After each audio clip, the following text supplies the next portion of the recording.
संगमनेर तालुक्यातील वाघापूर ग्रामपंचायतीमध्ये सन 2024-25 आणि 25-26 या आर्थिक वर्षातील ग्रामनिधीच्या 15% मागासवर्गीय निधीच्या खर्चात अनियमितता आणि भ्रष्टाचार झाल्याचा आरोप करत वाघापूरचे माजी उपसरपंच विनोद घोलप यांनी पंचायत समिती कार्यालयासमोर सुरू केलेलं उपोषण अखेर मागे घेतलंय। गटविकास अधिकारी प्रवीण सिनारे यांनी या प्रकरणाची दखल घेत संबंधित सरपंच आणि ग्रामसेवक यांच्याकडून 7 दिवसात खुलासा मागवून नियमानुसार योग्य ती कारवाई केली जाईल असं लेखी आश्वासन घोलप यांना दिलंय। त्यानंतर आमदार अमोल खताळ यांच्या पत्नी नीलम खताळ आणि गटविकास अधिकारी प्रवीण सिनारे यांच्या हस्ते नारळ पाणी घेऊन विनोद घोलप यांनी उपोषण सोडलंय। वाघापूर ग्रामपंचायतीच्या 15% मागासवर्गीय निधीच्या खर्चामध्ये अनियमितता झाल्याचा आरोप करत संबंधित सरपंच व ग्रामसेवकांवर फौजदारी गुन्हे दाखल करून त्यांना पदमुक्त करावे अशी मागणी घोलप यांनी केलेली होती। याबाबत वारंवार अर्ज करूनही कार्यवाही न झाल्यानं त्यांनी पंचायत समिती कार्यालयासमोर उपोषण सुरू केलेलं। दरम्यान आमदार अमोल खताळ यांनी या उपोषणाची दखल घेत गटविकास अधिकारी प्रवीण सिनारे यांनी प्रकरणी तातडीने तोडगा काढण्याच्या सूचना दिल्या। गटविकास अधिकारी सिनारे यांनी उपोषणकर्ते विनोद घोलप यांची भेट घेऊन चर्चा केली। तसेच 26 मे 2024 रोजी विस्तार अधिकाऱ्यांनी वाघापूर ग्रामपंचायतीला भेट देऊन सन 2024-25 आणि 25-26 या आर्थिक वर्षांतील 15% मागासवर्गीय निधीच्या खर्चासंदर्भातील अभिलेखांची तपासणी केली असून त्याबाबतचा अहवाल सादर करण्यात आल्याचं लेखी पत्रांद्वारे घोलप यांना कळवलंय।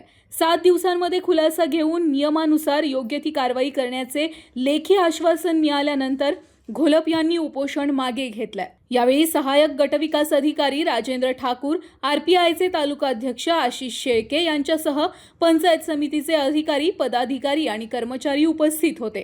संगमनेर अकोले टाइम्स साठी सूरज पांडे, संगमनेर। आज आपल्या वाघापूर गावातील विनोद घोलप यांनी सकाळपासून उपोषणाला बसले होते। त्यांच्या रास्त मागण्या होत्या की 2024-25 व 25-26 या साली वाघापूर ग्रामपंचायतीमध्ये जो 15% मागासवर्गीय जो निधी आहे त्याबाबत त्याचा वापर कसा केला ग्रामसेवक आणि सरपंच यांनी, तर त्याचा अहवाल द्यावा याबाबत त्यांनी म्हणजे वेळोवेळी तिथेही त्यांच्याकडे मागणी केली। तुम्ही हा निधी डीबीटीद्वारे न करता साहित्य का वाटप केलं, पण त्याचा योग्य तो खुलासा न झाल्यामुळे, योग्य ते त्यांना सहकार्य न भेटल्यामुळे सकाळपासून त्यांनी उपोषण केले।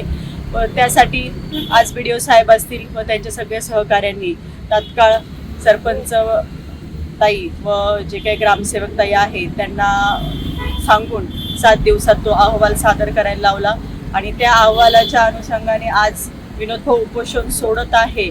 पण माझी हीच म्हणणं राहील की BDO साहेबांना 7 दिवसात लवकरात लवकर अहवाल घेऊन योग्य ते न्याय विनोद भाऊंना द्यावा ही विनंती।